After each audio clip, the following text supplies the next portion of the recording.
Are you an attorney that's a little intimidated by financial statements that you get from your bookkeeper? Or maybe you don't get any and you don't even know where to begin and you're just kind of poking around QuickBooks trying to figure out what's the best ones? Well, this video is going to take you through a little tour of what you really need to, I'll let you know what you really need to guide your way through.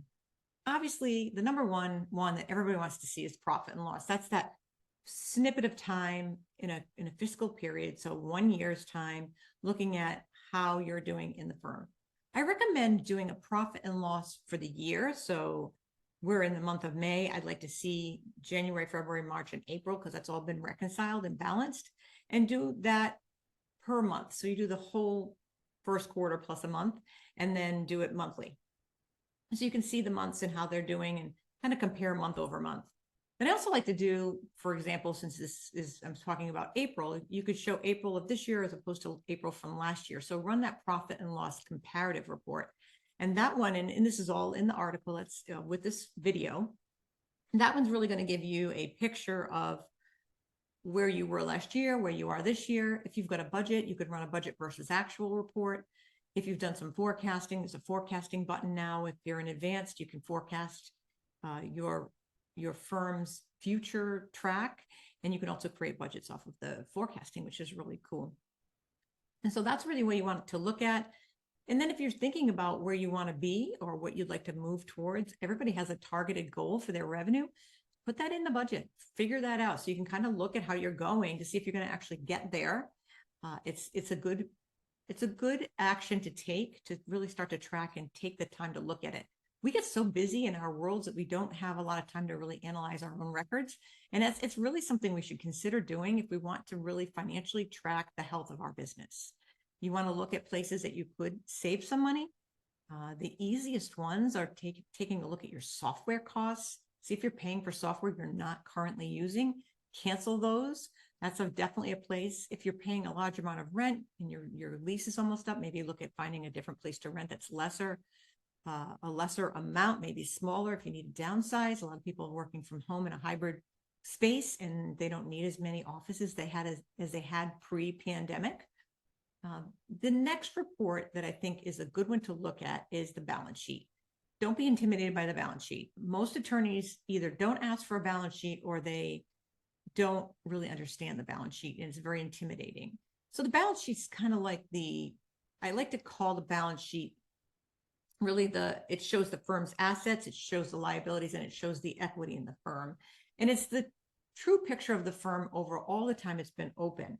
So you'll see balances in there that are going to grow. They don't close out at the end of the year. So know that when you're looking at maybe your distributions and you see a giant number in there and you kind of go, oh my goodness, where'd that come from? It's only that 1 year's space that you really need to look at. And you really want to look at those numbers because that's what you're going to be paying your estimated taxes on along with other pieces. But you want to look at how much you've been drawing out of the business and making sure you make timely estimated tax payments as well. We're already now in the second quarter and you're working towards what you'll be paying after June 30th. So start to look at that and try to figure out what's going to work best for your firm and try to plan that out.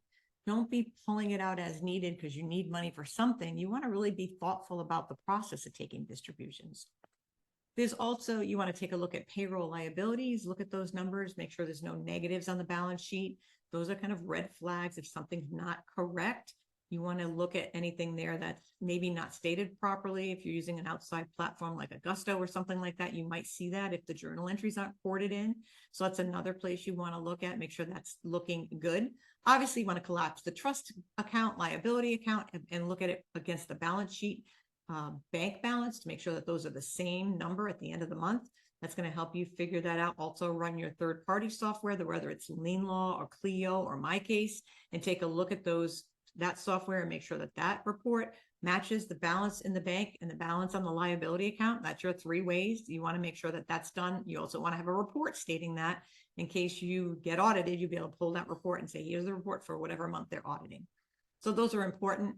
You want to look at at this time of the year, you might want to look at, you get your tax return back, you want to book your finance, your records, your QuickBooks records to match the tax return. There may be depreciation or something in it that's been adjusted by the tax professional, but they never went in and put any journal entries into the file. So you want to look at it, book those in, or have your bookkeeper book those in. Sometimes we don't get those tax returns and we need that to be able to true up the numbers to the tax return. Very, very important place and space to do that. You want to get that, the retained earnings booked in properly too. And there's a little trick to that. I probably could show that in another video.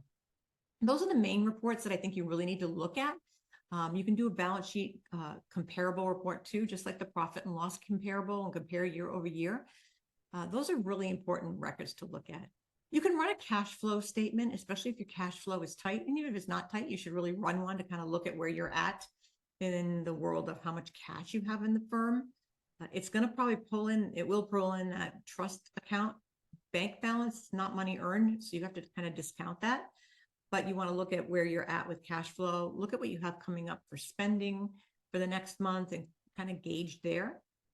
There's 2 extra features inside of QuickBooks now that you'll probably want to look at. There is a button for forecasting. It's in the toolbar if you're using advanced QuickBooks, and you can take that same forecast and create a budget from it. So it's a good time to sit down, maybe with your bookkeeping professional, and sit down with them and say, look, I want to have, I'll just say $1 million in revenue this year. How do I get there? And start to really look at how you get there. Figure that out and start to work towards it. Start to have those goals, those thresholds, those places you want to be, so you can track it and try to work towards coming to a very fruitful and beautiful trajectory for your firm where you're really profitable and everything's running like a fine-tuned machine. That's the goal. It's something we help our clients with. And if you're interested in our services, please feel free to reach out. We're just a quick contact form away. And on that note, we'll see you all next month. Bye now.